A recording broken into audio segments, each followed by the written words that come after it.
Hey guys, so we just got done with the Beyonce Renaissance, the first few parts opening of my Renaissance on my channel. So the first thing we covered is the Dubai um, special that Beyonce did 1 year ago, which marked it January 21st. And the set list went along with the Atlas, XO, Flaws and All, Ave Maria, Halo, Brown Skin Girls, Be Alive, Spirit, Otherside Bigger, Freedom, I Care, Beautiful Liar, Crazy in Love, Countdown, Naughty Girl, and Drunk in Love. These were the set lists that Beyonce did 1 hour, especially being paid 34 million or 24 million, which is the highest pay that anyone has ever got by any other performance overseas, if I'm not mistaken, of the current era. Also, Beyonce did a lot of beautiful ensembles, and at the same time, she puts her stamp as one of the few artists that are able to reach a certain milestone when it comes to performances like that. Also, I love to address that the architecture of the Dubai set Atlantis is such a beautiful sight to see, and I think that it's going to be one of those damn you know iconic moments that people will go back and watch. I wish we could have seen more of it, but from what I heard, this was a very private um you know party, and that it was only a select few that was able to actually go see it. So kudos to them that they still managed to give us a couple of clips of what was happening. Like I said, I cannot stress this enough. The stage performance of the set itself is so beautiful and extravagant. Definitely a luxurious place to be, definitely. And I love the set background, which has the whole curvature Renaissance like. And then the core of the middle is Beyonce herself, which is wearing a very bright yellow, like the sun. And it shows like everybody else is radiating off her. And it's very beautiful. It's very breathtaking. Also, it gives you the stage itself, how the stage might be for the actual Renaissance stage. But we will talk about the architectural part of the Renaissance and the musical part. So, like I said, the Renaissance is going to be breaking down into such a way that it's never been done before, and I'm going to dissect it as best as I can.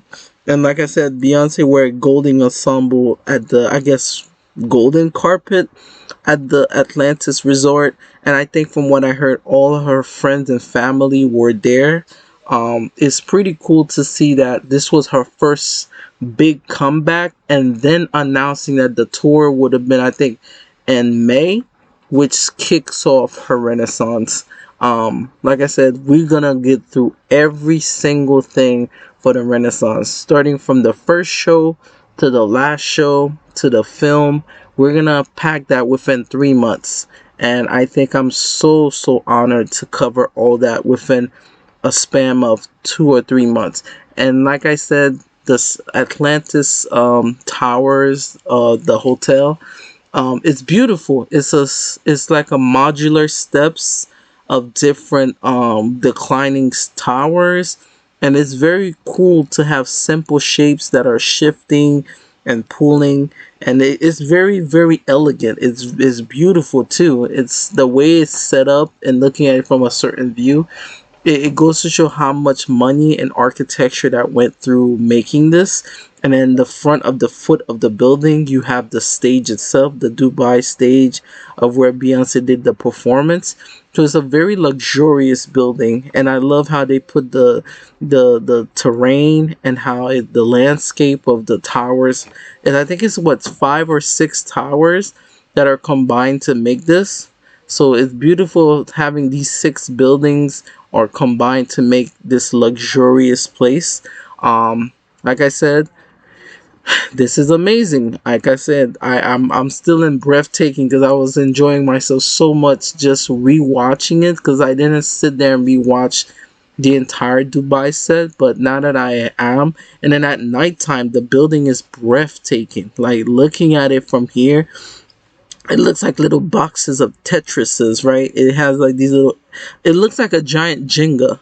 Like the shifting and pulling is very beautiful. Like the way they have it, it looks like a piece of accordion or a piece of like flute instrument. The way it's very golden like colors. And moving to further on, to tell you that the Renaissance started way before than I think it did, and I will explain more of that as we get further on into the Renaissance. But for one, here is a hint I could give you guys. Remember back in Homecoming when Beyonce was doing at the Coachella 2018, the background of the stage had this hollow eclipse, right? Now looking forward to the Renaissance, the whole stage was showing an eclipse, and the eclipse was telling us that the Renaissance was already coming way before than we expected. Because I sat there and had this conversation with myself. I'm like, I think Beyonce was already announcing the Renaissance way before than we even thought. Like Lady Gaga, I think almost slipped out and said it, but I think it started way before. I think it started since Homecoming, and it took an additional 4 years to make the album itself. But you saw the eclipse ring in the background of the Homecoming, and that as we got closer to the stage and looking at the set stage of the Renaissance, I will explain why I feel as if Homecoming was giving us detail of what Renaissance was going to be based on the eclipse. It was like a portal, right? And if you look at the Renaissance stage and the interludes for the Renaissance, it's very similar to how the whole opening was. So guys, I can't wait to see you guys in the next part of the Renaissance chapter. This concludes the opening chapter. This is opening night of the Renaissance on my channel, and I hope you guys enjoy. Like and subscribe as we book our ticket to the next phase of it. Bye bye, guys.